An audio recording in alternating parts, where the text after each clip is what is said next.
This is Carl at National RV Detroit. So I'm going to be going through the interior of your new motorhome. We'll do the outside in part 2, but I just want to start inside here mainly because they're washing the outside, so I can work in here. All right, so to turn I'm right to the inside the door, to the right if you're walking in the door towards the front. All right, so this is how you turn on your main house power here. Power step you can turn on and off here. Your awning light, your awning in and out. You just roll it out. It goes out 8 feet. Make sure, and you know you're all out when you can see the awning tube, for example. Never leave the awning out unattended because there's wind can whip up in just a split second. So if you're not at the campsite, you wanna roll it in. Also, this is just speakers inside and outside. Now, this is your power leveling system. There's a few things you have to know about it before you can level. Number one is your slide room has to be in, right? Number 2, your emergency brake has to be on. And number 3, you have to have the ignition turned on. You don't want to start the vehicle, but you just want to turn the ignition on to the on position. You have to do all 3 of those things before you can self-level. Okay. Also, you can retract with it. You can level individually. You would scroll through here and you can look at the display here, and you can retract individually. You can do a lot with it that way. But the main functions are auto level and auto retract, and that's just done by the push of a button. Okay. Let me turn to up here, which is another panel. You can check your levels and your tanks and your battery here. So the battery is charged. Fresh water is empty. Black water has a third in it. Gray water has a third in it because we're water testing it. You see it graduates up in 1/3 increments. The LEDs will light up as it fills. Once you get past 2/3 on your black and gray tank, you have to think about dumping it, of course. This is where you start your generator right here. All right. Your inverter to invert power, inverting power, if you don't know, is turning DC power, 12 volt DC into 110 AC. So that would be considered inverting. Generally, you'll invert only certain appliances or plugs will be hooked up to the inverter in a RV. This one, I haven't gone through it completely yet, but I'm sure it's the refrigerator. It always is, almost always is. So you will invert to run your refrigerator. Now you also can convert, which is just the opposite. It's turning 110 AC into 12 volt DC. That's done here. This is your converter. So you can see that you have regular household circuit breakers here, but what it does, it takes the 110 AC and then converts it over to 12 volt DC. Everything that can run on 12 volt DC in a trailer or motorhome does. Then some things have to be AC power, like the microwave or the air conditioner, for example. So keep that in mind. All right, so while we're over here still, your slide out switch is right here, in and out. You have you can run your water heater on either gas or electric. Most people use electric. Keep in mind that you want to always make sure that there's water in the water heater tank before you turn it on, before you use the gas or electric, or else you'll damage it. So you're always going to make sure that you have it filled. This is your onboard water pump here. If you don't have city water hookup, you can fill the onboard tank and then use this pump to pressurize all the water, and it works just like you've got city water. And these are tank heaters. So your holding tanks have heating pads, and you'll flip it on and that'll keep it warm and extend your season. Okay, so obviously your table folds down and you can turn it into a bed. Okay, this here, it turns into a bed, your couch for added guests, that sort of thing. The refrigerator is basically, it works on 110 AC or LP gas. So you see the mode is AC, so that's regular AC power. That's if you want to run it on LP. AU means automatic. The reason they call it automatic because it always searches out electricity, and if it can't find it, it'll automatically switch over to gas. So let's say in the middle of the night you have a power outage at the campground and you're sleeping, this will automatically, if you have it on automatic AU, it'll automatically switch it over to gas so you don't spoil your food. So that's a good mode to keep it on. All right. So while we're standing here, this just tells you about your what's powered right now: water heater, refrigerator, power to the rear AC, although we haven't installed it yet. 14 amps. We're hooked up to a 30 amp service right now, so it'll always tell you how many amps your service is. So it's a good thing. Your thermostat is very simple. You just push the mode button once to light it up, then you just scroll through. Try to always use the air conditioner on auto if you can. The fan is just the air conditioner running without the compressor, of course. Then you go to heat. Electric heat, I'll have to check in for you. I don't think it has electric heat. Most of them don't. Generally it's just LP, but I'll look into that. If it does have electric heat, there's a heat strip in here. It doesn't look like there is, and it's very ineffective, so they generally don't use them. Okay, so I'm going to go back to where I was: cool, low, auto. Always try to use auto when you're using the air conditioner for fan speed. Also, there's a lag time with this, so every time you switch it, it's going to take a good 5 or 6 seconds to change, whether you're turning them on or off or whatever you're doing. There's always a lag time. Okay. All right. So the range works like a typical RV range. You're going to, I don't think he's got the gas on, so I'll just have to talk you through this. So you can see it sparking there anyway. Okay, so we're just going to turn it clockwise and it'll light. Okay, and that's 3 burners that way. Now for the oven, it's a little different. If you look way back there, there's a pilot light way back there. So what you'll do is you'll come up here, you'll go to pilot, which is just a picture of the flame, and you depress it and hold it in. You got to hold it in. Then you're going to spark this by turning it clockwise until it lights down here.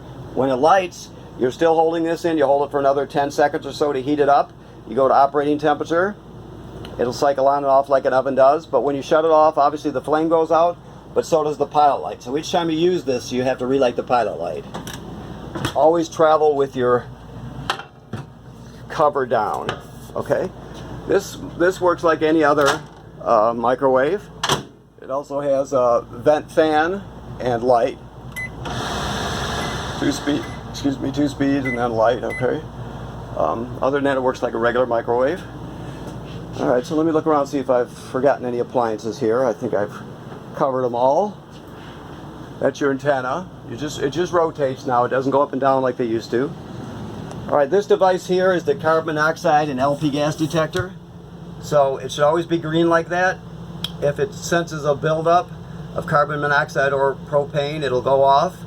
If that happens, I'll tell you what it sounds like. Here we go. We'll go through 2 self-tests here. Another one coming up. And back to green. There we go. So it should always be green like that. If it goes off, obviously you take everybody outside, you shut off the gas, open the door, windows if you can, and figure out what's going on, okay? Alrighty. So, bathroom. Bathroom works like the sink and the shower work like any other sink and shower. The thing you have to know about is the toilet. The toilet, the main rule of RV toilets are you can't use them dry or without chemical. So you can see you got a flush pedal down here. This is the black tank directly below us. Right? So, let's say you're pulled in the campground, your black tank has been dumped, it's completely empty, like it should be. So you hook up to power and water and everything, and then you'll come in here and you'll put your toilet chemical in here. Whatever brand you use, you'll read the directions in 1 dose. You'll put in there, and then you'll stand on this, flush the chemical into the toilet, and then you'll stand on it for just a minute or two to put about a gallon or 2 of water in the tank. There's no way to tell from a monitor panel how much a gallon or 2 is. You just use common sense. That's about a gallon of water type of thing. The bottom line is, like I said, you have to have chemical in it and a little bit of water to start using it. So let's say you're going to stay at the campground and for another week, but you have to dump your black tank. Because you're staying for another week and you've dumped your black tank, you come in here and repeat the procedure. You put the chemical in there and about a gallon of water. The other thing to know about this toilet is they default to there. That's how much water's in it when you flush it. So you can just push the pedal a little bit and it will actually fill the bowl without opening the trap. So you can put as much water in it as you want to before you use it. You just have to do that each time. Okay? Okay, that's where your new air conditioner will be. Another TV, of course. When you have remotes and everything, this has a kind of an elaborate swing-out bracket, which is nice, a really nice one, actually. This will not be, let me see what we've got here. Okay, so in the bathroom, you always want to use the fan with the shower. Keep that in mind because you want to pull the humidity out. Now this will not be, you will not have any use for this because your fantastic fan is this one right here. So the controls for it will do you no good because the fan is going to have to come out with the air conditioner. I'm sure you must be aware of that, but we'll talk to you when you get here so you know, but that's got to come out, of course. All right? Okay, so the rest of it is more self-explanatory stuff. You got another TV, another one here with the disc player. I'll go over a little bit of the cab section here. Like I told you, the emergency brake has to be on for which it is right now to level it. This right here, this is an auxiliary or emergency button you would push if your chassis battery. The chassis battery is the one that starts your vehicle like the battery in your car or truck would be. But if that goes dead, you can push this, and it'll actually use the house batteries to start your vehicle up. The house batteries, just so you know, are under that step when you first come in the door. Okay. So that's a good thing to know. Most of the other controls you're familiar with. They're all the same. The radio, you're gonna have to read the directions on because it's it's too much just to explain it to you. But the important thing to know, it has GPS.